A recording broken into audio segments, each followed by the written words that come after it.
Hello, ladies and gentlemen. Good morning, good afternoon, good evening, good tomorrow, or whatever time it is, wherever you are right now. This is John Pershing Smith, or JP to my friends, and I'll be your host on this podcast today. Our story today is one that someone sent to me recently, and I thought, man, this is really worth sharing with our listeners during this Christmas season. As the holiday season of 1938 came to Chicago, Bob May wasn't feeling much comfort or joy. A 34-year-old advertising copywriter for Montgomery Ward, May was exhausted and nearly broke. His wife Evelyn was bedridden on the losing end of a 2-year battle with cancer. This left Bob to look after their 4-year-old daughter, Barbara. And one night, Barbara asked her father, "Why isn't my mommy like everybody else's mommy?" As he struggled to answer his daughter's question, Bob remembered the pain of his own childhood. A small, sickly boy, he was constantly picked on and called names. But he wanted to give his daughter hope and show her that being different was nothing to be ashamed of. More than that, he wanted her to know that he loved her and would always take care of her. He couldn't afford to buy his daughter a gift for Christmas, and he'd been working on a project for work, so he decided to write a special bedtime story just for her, and he made a homemade picture book. Then in early December, Bob's wife died. Though he was heartbroken, he kept working on the book for his daughter. A few days before Christmas, he reluctantly attended a Christmas party at Montgomery Ward where he worked. His co-workers encouraged him to share the story he'd written. After he read it, there was a standing ovation. Everybody wanted copies of his book. Montgomery Ward bought the rights to the book from their debt-ridden employee. Now, over the next 6 years at Christmas, they gave away 6 million copies to shoppers. Every major publishing house in the country was making offers to obtain the book. In an incredible display of goodwill, the head of the department store returned all rights to Bob May, and 4 years later, he became a millionaire. The bedtime story he wrote for his daughter was titled Rudolph the Red-Nosed Reindeer. Now, Rudolph is a fictional reindeer created by Bob May, and Rudolph is usually depicted as the ninth and youngest of Santa Claus's reindeer, using his luminous red nose to lead the reindeer team and guide Santa's sleigh on Christmas Eve. Though he initially receives ridicule for his nose as a fawn, the brightness of his nose is so powerful that it illuminates the team's path through the harsh winter weather. Ronald D. Langford Jr. described Rudolph's story as the fantasy story made to order for American children. Each child has the need to express and receive approval for his or her individuality and other special qualities. Rudolph's story embodies the American dream for the child, written large because of the cultural significance of Christmas. May's brother-in-law then, Johnny Marks, adapted the story of Rudolph into a song. And then the world-famous singing cowboy, none other than our favorite hero of that time, Mr. Gene Autry, recorded the song, and it hit number 1 on the Billboard Pop Singles chart the week of Christmas, 1949. Autry's recording sold 2.5 million copies the first year, eventually selling a total of 25 million. And it remained the second best-selling record of all time until the 1980s. In many countries, Rudolph became a figure of Christmas folklore. 2014 marked the 75th anniversary of the character and the 50th anniversary of the Rankin Bass television special.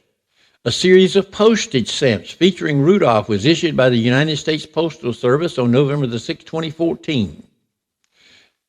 Folks, this story is proof positive that something good or even great can be salvaged from diversity and even from heartbreak.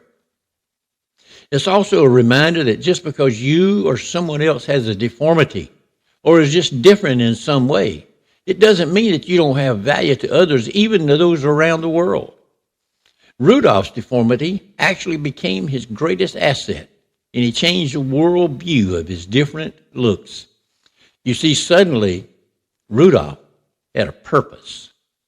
I want to thank you for joining us today. Let's all go out and fulfill our purpose, remembering that it is Christmas time.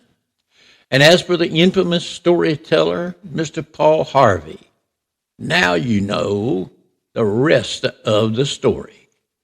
Now, on its 83rd anniversary, this Christmas of 2023, and my own 82nd year on this earth, If you'd like to listen in, here's my version of the famous song called Rudolph the Red-Nosed Reindeer, is done originally by Gene Autry. Thanks for tuning in today. I look forward to seeing you in the winner's circle. God bless and make it an awesome day. Here we go.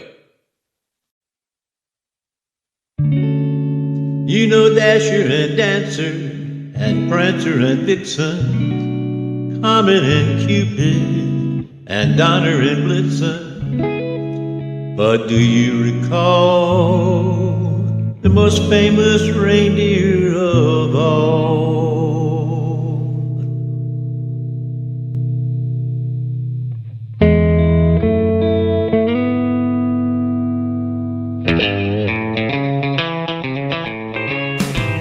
Rudolph the red-nosed reindeer had a very shiny nose, and if you ever saw him, you would even say it glows.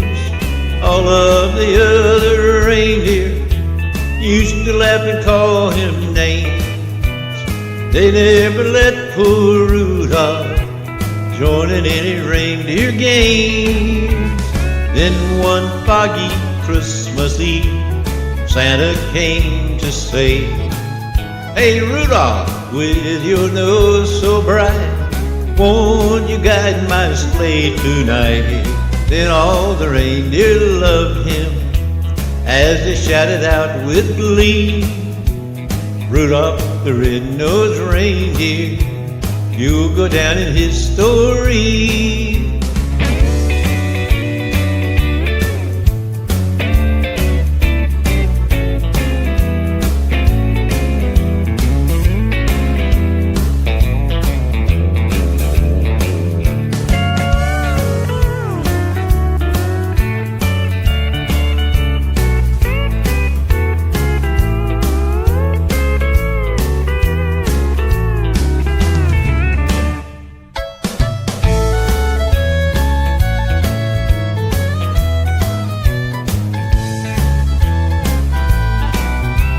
Then one foggy Christmas Eve, Santa came to say, "Hey Rudolph, with your nose so bright, won't you guide my sleigh tonight?"